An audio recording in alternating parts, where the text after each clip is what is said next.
Why did you do that? Oh, no. I did not press that.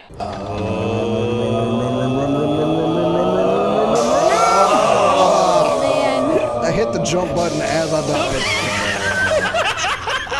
What do you think that does, Kate? I'm assuming it burns you. I don't know. Oh my god. Ooh, it's a spooky time in the world today. Ooh. It is Halloween. Well, almost. You got like another week to go. 1, 2, 3, 4, 5, 6, 7 days. 1 week. Wait, that was a terrible cat. I remember Dave Chappelle's old bit about it's like Classic. It's like he was talking about Sesame Street. He's just like Sesame Street. They had the nerve to put a pimp on there. Now they didn't come out and say he's a pimp, but I know a pimp, when I see one. They call him the Count. You just see him over there pimping. You're like, bitch, where is my money? You've been late 3 times. I've been counting. How many times must I smack you before you act right? 1, 2 smacks.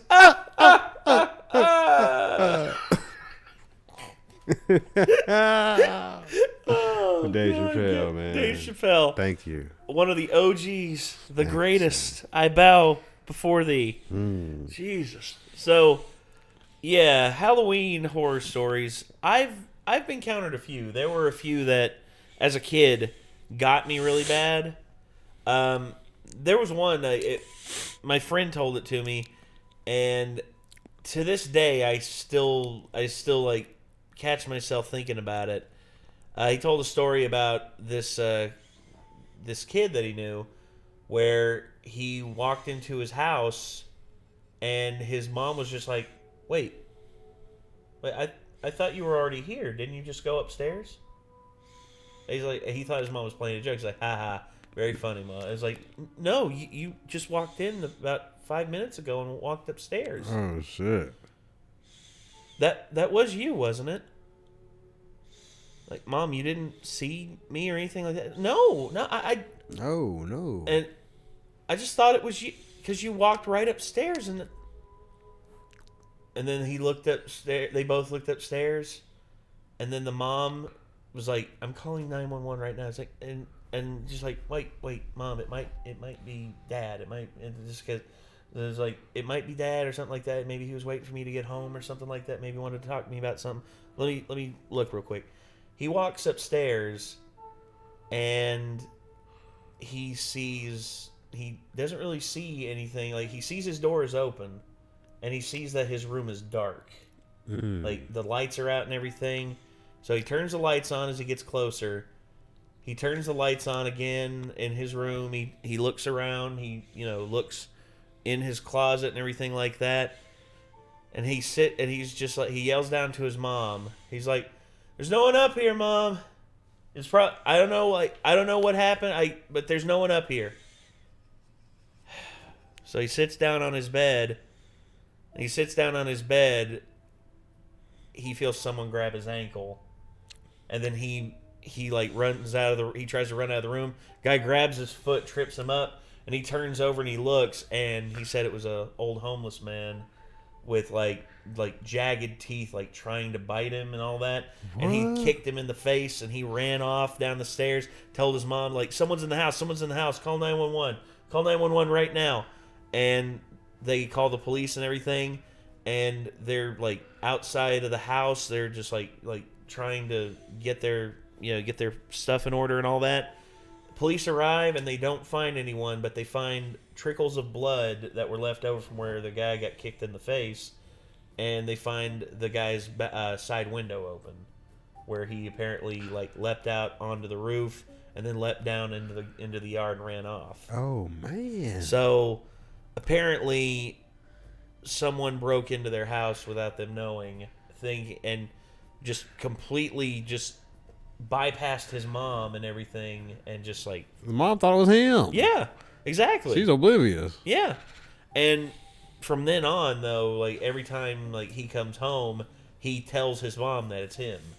He's just like, "Hey, Mom, it's me. I'm home." Oh yeah. Because he didn't want any more. Ain't taking no chances. No. We ain't taking no chances. No. Oh my god, that would freak the fuck out of me. Yeah, me too, dude. And I just remember, like, every time I sit down on my bed, I still get that feeling like someone's very slowly, like, reaching their hand out to, like, grab my leg. That's what I was just thinking about. And I'm just like, motherfucker, I know you're under there. Man, he under there, he getting his ass whooped, man. I ain't gonna front on you, kid. No, I got my baseball bat near my bed. Yeah, he gonna. Oh, I got my catch baseball these- bat and my guns and all that Alright, as well. yeah. It's just like I'm pulling out my baseball bat and I'm cracking him across the jaw a couple Yeah, don't times. creep up in here, homie. Be like, I it's got like something it's for my you. house, motherfucker. Facts. You ain't invading my home. Yeah, you defend what's yours, ladies and gentlemen. Man, want that way. You don't play like that. Hell no. But we have some unsettling Halloween horror stories, and I guess we're gonna hop into them and see what happens. So let's get to it. Grab you some candy. Oh yeah, grab you some candy. Probably put on a horror film in the background. Ooh. Yes.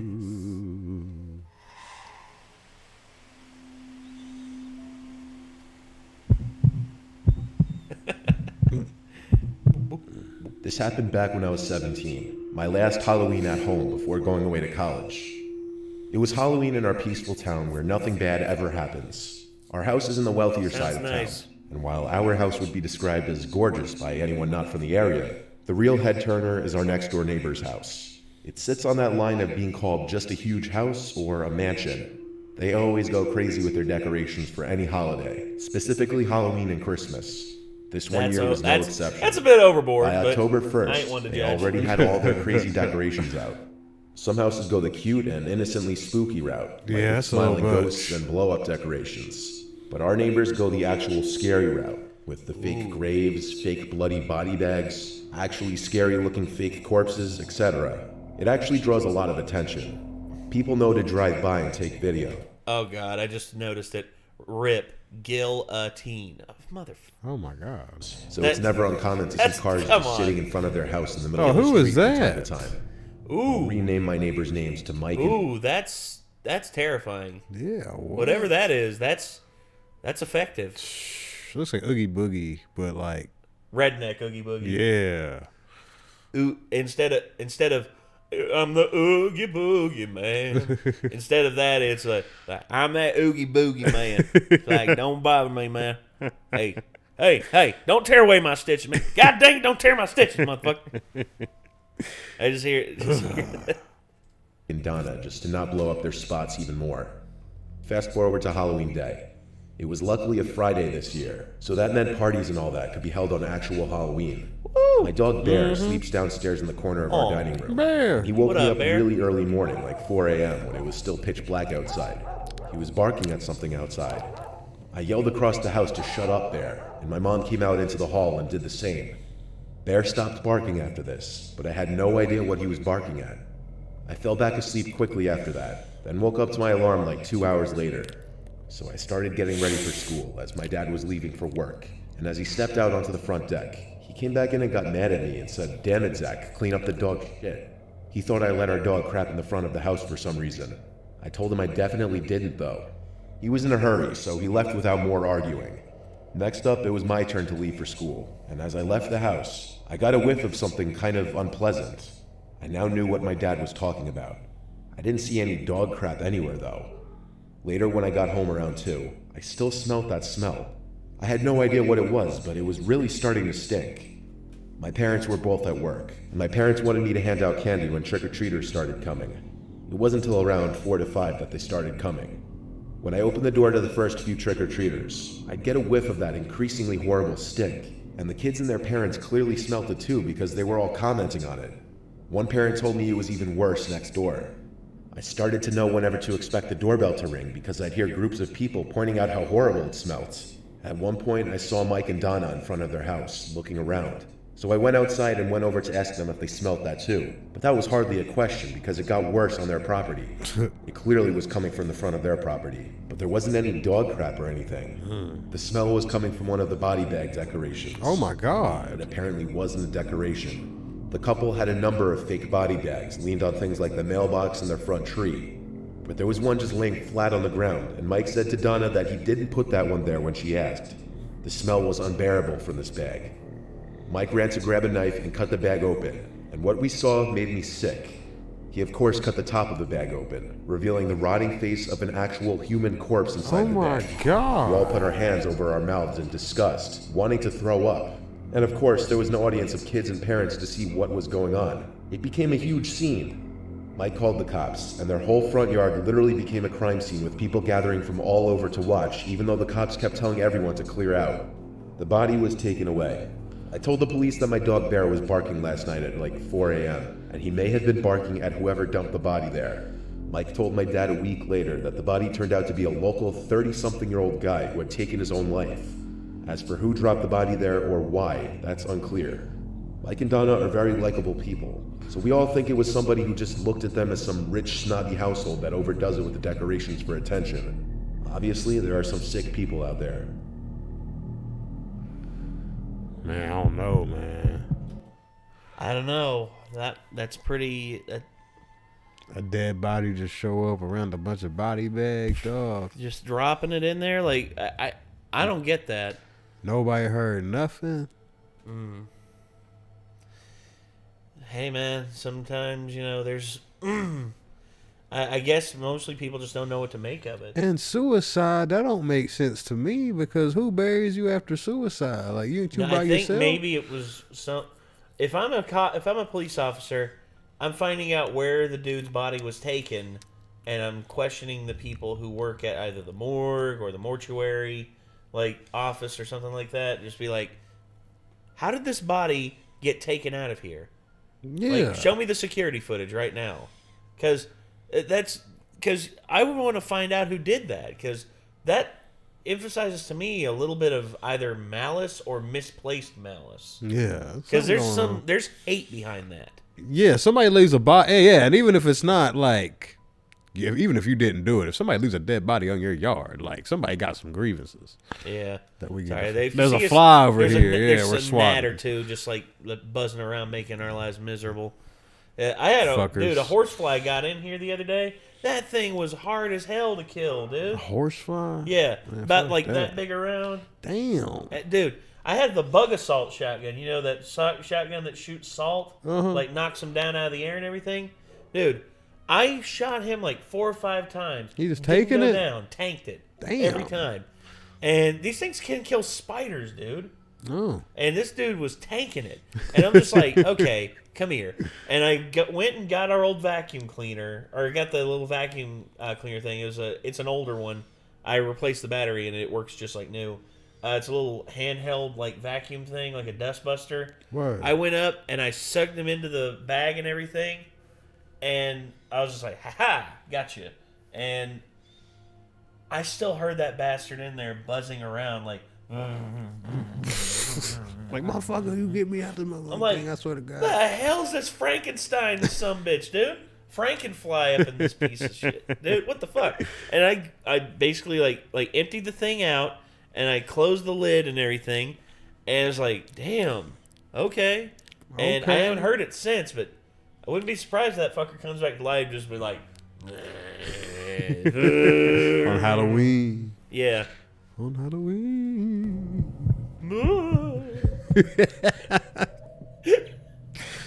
I'm a single 24-year-old female living alone in my grandma's house. The house was basically left to me after she passed away because my mom didn't want to sell it. And she also doesn't want to move out of her house. I was like, So I get to girl? stay in my grandma's house alone. Like, nah. This was You can't last do year that. Halloween. On grandma? First one living in the house alone. Go back Consider on just grandma leaving all a bowl day? of candies on the stoop. It's like, hey, grandma, that's a nice house you got there. Hey, girl. Hope you don't mind if I drop in. Hey, don't wear your Depends tonight. You sound just like you sound just like our friend Hell Yeah. Me and Chad got a friend named Kevin Holly. Everyone calls him Hell Yeah. Oh, shit. He shares the most haggard like memes out there, and he's just we call him the Granny Mangler. Oh, my God. The Granny Mangler. The Granny Mangler. He's just like, hey man, the Granny Mangler strikes again. It's like son of a hell yeah. I can't be a Granny Kevin Hell Yeah Mangler. Holly. He is too much of it, but we love him for it. stoop, but I figured that was not the best way to associate a friendly face to the house that I was new to living in. The day went pretty normally. Halloween was on a Sunday, so the trick-or-treaters started coming early on in the day, and it continued all Because day. Halloween fell on a Some people weekend. asked if my grandma was home. Hey, especially unaware that she ghetto passed away. boys. Me and Ghetto I Boys explained to catching those people kids that I'm her trick-or-treating. granddaughter. They ain't ready for Robbing that. live little here kids now. for bags. Grandma was a very loved lady, so it was no shock to me how many people asked about her that day. My mind is playing. Mostly tricks on everyone me. who knocked on the door was very friendly and normal. Later on, That's one of my favorite Halloween. You know, people could say that's not a Halloween song. It is to me. Damn Yeah, it. it really is. It's because it's about like, Scarface talking about some of his most unsettling thoughts and everything. No doubt. And of course, you had Bushwick Bill, rest in peace, by the way. R.I.P. Yeah, you had Bushwick Bill talking like him like having a mental episode where he was imagining all this stuff. And Yeah. like, damn. Hand bloody on the knuckles, Yeah, hitting the it's like- concrete. 'cause Yeah. Thinking there was it some wasn't fiend or something. Yeah. It wasn't even. Well, yeah, but it wasn't even Halloween. close to Halloween. God dang, homie.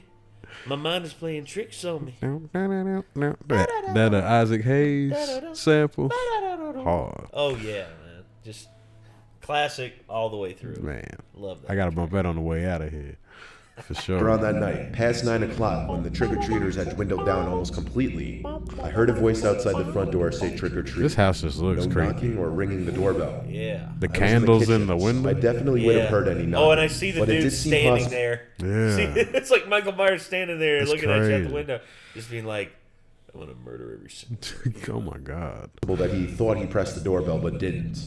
When I went out to greet him, I saw it was this average height guy in a purple suit and creepy plastic mask. I don't really know what the costume was supposed to be, but it was interesting, I guess. Purple Man? When I opened the door, he said trick or treat again. But the strange thing was I could tell the guy was a bit older, like a full-grown adult. He was changing his voice to be a little higher pitched, like he was trying to sound younger. It was strange. I assumed he may have had some issues, so whatever. I asked him what his costume was supposed to be, but he didn't answer. We just made eye contact through his mask.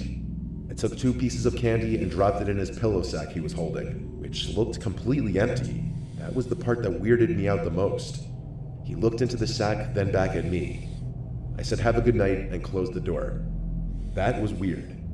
He was the last trick-or-treater of the night. I Damn. wondered if he was accompanied by anybody watching over him, because I assumed he was special needs or something. It was clearly a 30-something-year-old man behind that mask. The rest of the candies I just left on the dining room table. Halloween was over. Or so I thought. The next night, around the same time as the previous night, I heard a loud trick-or-treat at the front door. That same creepy, fake, high-pitched voice. I had to have imagined it, I thought. But when I went to check through the peephole in the door, it was him again, in the same costume.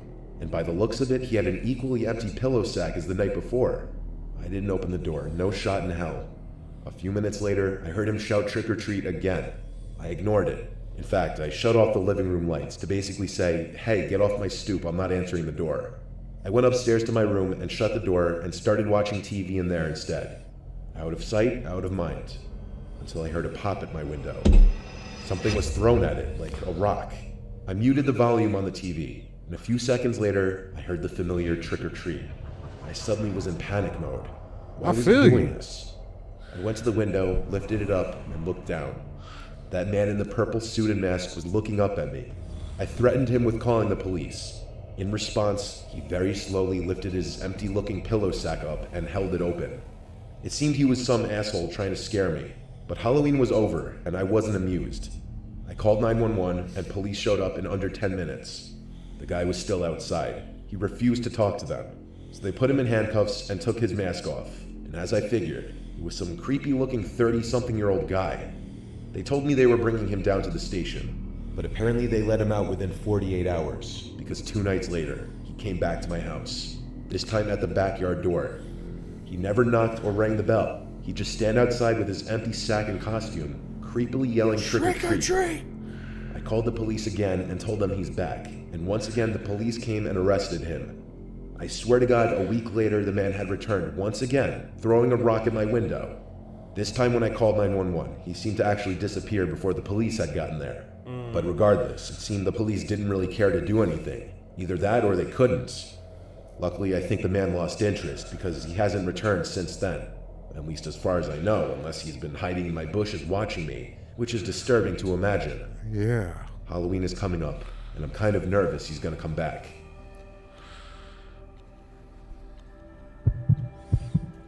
That was Damn. good. That was good. I don't know if that was... If it's true, that's messed up, dude. Yeah. But Man, if it's true, man, fuck that. You just gotta whoop that dude's ass. yeah, Yeah, we ain't It doing just- this, dog. nah. It's like be like I ain't gonna call the police. I'm gonna call up some of my dudes to come up here, Facts. and we gonna tune your ass up. Facts.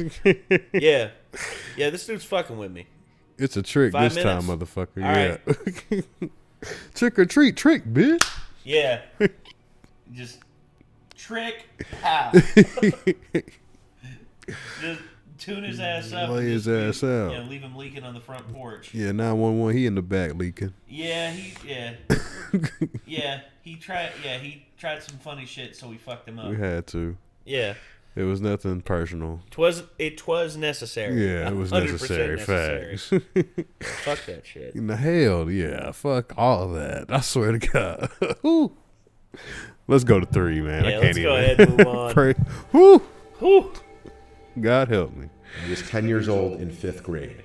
I was planning on going trick-or-treating with my friend Jordan. We already knew the route we were going to take. It was the first year that we were being allowed to trick-or-treat alone. My mom gave us big bags for candy. It was a weekend night, so we could luckily stay out later. We did some day trick-or-treating, and after about 2 hours, we went back to my house and took a break. My parents ordered Chinese food for dinner. Ooh. Jordan stayed for dinner. Then around like 7 or 8, Sound we like went a back hit. out for some night trick-or-treating. My parents wanted us to stay close. We obviously said yes to that, but we kind of strayed off a different, further away route that we knew less kids would go down. Everything was going as normal. Less houses would open their doors after dark, we noticed though. But there were still some kids out trick-or-treating since it was the weekend. One house we got to, we rang the bell, and within like 10 seconds, as if he were waiting by the door, a man opened up. Looking back, he was a bald man, looked like he was 45, and had a small gap between his 2 front teeth that we noticed when he smiled as he opened the door. He was overly friendly from the start, complimenting our costumes, trying to ask us where we're from, and just being overly conversational. We just wanted candy. He eventually said he has the candy inside if we want to come in for a second. Nope. Followed with, All right, well, Nope. holla at you. Holla at you. No. Holla at you. Be like, you ain't got candy. Okay, bye. It's like, candy's in the house. Nah, it ain't. Fuck you. I ain't doing all that. Like, there's plenty of other houses out there that's going to bring the candy to you. To me, yeah. Yeah. What? I don't want to walk into a house and get Hell like no. potentially get kidnapped, and next thing you know, I'm on a milk carton and Who are these sick people on Halloween, man? well, Come inside. I forget the name of the song, but who sang it, but the freaks come out at night. I guess they do live for this shit, right? There's some.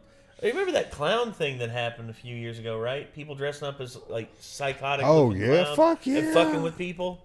And one of them fucked up real bad and like fucked around too hard and found out. Like, homie got shot and killed. Yeah. That's just what happens. Well, the dude was in his house, dressed up as a clown with a knife, and just like was like trying so hard to scare this dude. Dude pulled out a pistol and popped him. Yeah, I mean, 3 I can't. shots in the chest, like that. Like, I mean, I can't feel bad for you them. got a crazy clown charging at you with a knife. This is like top 5 nightmares of all time for most people. Yeah. When you put it like that, it's like, bro, you don't get shot then. Like, Yeah. you ain't gonna get shot. Like, It's like Bill Burr. Bill Burr had an awesome bit about the Ron Artest, like Palace Brawl. When he went up Oh, on stage, hell yeah. started just beating the shit out of people. Ben Wallace. Yeah, him and Ben Fuck Wallace got yeah. into it, and friggin' he goes up there and just starts like beating up whole rows of people, just swinging. That shit was kind of wild. He said that's like top 5 fears of all time. A big 7-foot tall dude like running after you, a professional athlete who could clearly kick the shit out of you. Easily, bro. Yeah. Ron And how many slow. times are these fans always up in the stands be like, yeah, come on up here. Come on up here. Like they can do this something. impregnable wall is between you two? Nah. Well, guess what? They came up there. And he smack beat the that shit ass. out of you. Beat the shit out of everybody. I think he whooped the whole palace that night. Yeah, I think he more or less he did. beat up like 4 dudes. It's like the Stone Cold in that motherfucker. Oh, Yeah, he was over the stand. Oh, you just hear da-da-da-da-da-da. But wow, popcorn and sodas. Yeah, and like hot homies were dogs. still throwing shit at him as he was like leaving the building, and he was just like, fuck y'all. He had a riding team though. I think everybody in the Pacers was riding with Ron. They was like, man, fuck ride or die, dude. I mean, that's your Fuck teammate. it. Oh, facts. Like, I mean, and especially if you're down with your teammates like that. in that era, it was definitely ride or die. Oh yeah, like, yeah, that era was. and, just- oh yeah, the Pistons too, dude. I mean, they had Billups, Hamilton, they had Rashid, they had Ben. Yeah. They had some monsters. Yeah, and they all ready to go. Yeah. If it comes to that. Oh yeah. Well, the Pistons have always had tough teams. I mean, the bad boys of the '80s and '90s. Yeah, you go weak in Detroit, you ain't coming back to Detroit. Nah, like, which is why a lot of people still say Jordan's the best, because for him to survive the Jordan rules. Facts. For him to survive the Jordan rule era, Pistons, it's a miracle Jordan didn't like get horrendously injured by those guys. It just speaks to his durability. Anyway, back to this Story number 3. Yeah, number 3. I'm not going in this fucking guy's house. Wanted to show us this cool Halloween decoration. Hell inside. no. Nope. He described it as some talking skeleton trapped in a cage begging to be let out. Let me out. Jordan and I weren't comfortable going inside this man's house, though, obviously. Then why did you When go? we said that in not so many words, he said he understood and asked if we wanted to come in real quick just to pick out the candies that we wanted. No. We said it's fine, he could just give us whatever. He tried to insist one more time, and we said no. And he said no worries, then went inside to grab us some random candies. They were these chewy candies wrapped in see-through wrappers. We thanked him and left. As we walked away from his front door, we noticed he didn't close the door. He just watched us as we left. We walked away from his house down the sidewalk. Don't And go after back. another glance back, we now noticed he was walking in front of his house slowly with his hands on his hips. We considered running away, but there were other people down the block, so nothing would happen most likely. We just skipped the next house and went to the house 2 doors down. A woman answered, and we told her about the creepy man 2 doors down. She said she didn't know him at all, but that we should tell our parents when we get home. We ran into these 2 kids going in the direction of the creepy man's house, and we stopped them and warned them not to go there, and their reaction said it all. They already went to his house too, and had the same exact thing happen to them. They looked to be our age as well. We asked what candy he gave them, and it turned out to be the same candies. They already threw theirs away, so we dug into our bags, found them, and threw them away as well. If anybody would be sus enough to lace candies, it would be a guy like that. We wondered what exactly that man was trying to do if we were to have actually entered his house. Like, was he actually just innocently trying to show us something, or did he have other intentions? Our question was answered the next day, because that man ended up on the news for attempting to lure kids into his house, claiming he had a new puppy. It seemed his story changed for different kids, possibly based on their ages. Thank God it sounded like everyone was smart enough to not enter the man's house. Pretty to the point, but damn, yeah. I mean, don't go into creepy people's houses. real No, talk. don't. Avoid at all costs, as I believe some people would say. See-through candy wrappers and shit, man. Like, No. man. He's trying too hard. I don't know if he was in the wrong, but he's definitely trying too hard. Like, Yes, and when it comes to stuff like this, don't expect people, unless you have the attraction like up front. Like we talked about potentially doing a haunted house this year, but it's looking like we're not going to be able to. true. But we're still going to have fun. We're still going to have man. a whole bunch of people up here and a whole bunch of fun. Fun don't stop over here. Oh yeah. But yeah, this whole thing we tried to do a haunted house. Now, if you have it on front of your house, be like haunted house in it, like ages 13 and up or something like that. That's presentation. That's presentation. That's letting people know it's like, hey, there's a haunted house in this house. So let's check it out. Yes, sir. And I've been to several haunted houses, like in residential houses, and some of them were pretty damn good. Some of them were pretty good, and I'm not gonna lie about that. Okay. Yeah. Haven't been in a good haunted house in a while. I'd like to do a corn maze probably. Yeah, there's Something like that. There's 2 that we're planning on doing, hopefully later this month, near Halloween. One is called Mad World. It's basically a huge corn maze in South Carolina that Kate really wants to do. Okay, well. And then there's another one, and we're going to Scarowinds. Scarowinds. You ever been to I've been to Scarowinds? Carowinds, but I haven't been there. Oh, yeah. Scarowinds. Scarowinds, a lot of people, like, it's a lot of fun. There's horror zones with different motifs. There's a bunch of, like, stuff that's only open during Halloween. Okay. Yeah, it's a lot of fun. Oh man. And, yeah, we have a blast whenever we go. Where's Carowinds at again? Carowinds, it is been near there. the border, Ohio? north of South Carolina. South Carolina. Yeah, it's it's I'm thinking of right Kings on the Island. border of north of South Carolina. Oh yeah, Kings Island, that's Cincinnati. Kings Dominion, that's in Virginia. Yeah. Busch Gardens, that's Williamsburg in Virginia. And then, of course, for me, the mecca of roller coaster parks and everything, Cedar Point. Oh hell yeah. Cedar Point is the mecca. I go there and it's just like, oh my gosh. Like what we about to ride. Every single one of these is just gargantuan and awesome. I love it. I love these things. But all right, so yeah, these are some pretty scary stories. I'm not gonna lie. They got me kind of freaked out. Like, Yeah, you know what I'm saying? I'm definitely gonna be looking under my bed, testing my ankles. You know what I'm saying? Yeah, making just sure like, they ain't. I know you're under there. Yeah, I'm gonna kick you. I'm gonna kick you in your stomp face. your fingers or something. And then, Yeah, exactly. Oh boy. So, thank y'all very much for tuning in. Until next time, I'm Nate. Yo, drawing up, man. We'll see you later, everybody. Peace. Peace. Happy Halloween. Bye.